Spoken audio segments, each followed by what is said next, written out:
Čo je to Black Friday? Jediný novembrový deň, kedy minieme až o tretinu viac peňazí ako v iný priemerný deň roka. Aj preto násobne rastie aj počet kyberpodvodov. Lákavé ponuky a akcie spôsobujú, že ostražitosť naopak prudko klesá.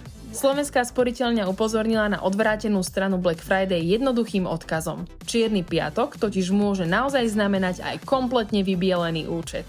No nezostali sme len pri edukácii. Rozhodli sme sa otestovať zákazníkov priamo v online priestore. Vytvorili sme fiktívne ponuky presne podľa návodu z testov kybernetickej bezpečnosti.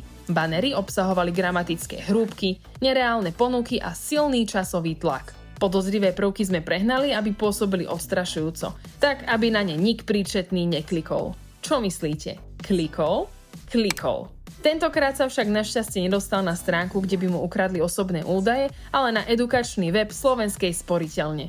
Tu našiel užitočné rady, ako sa podvodom vyhnúť, alebo test, ktorým si overil, či odolá aj iným formám online podvodu.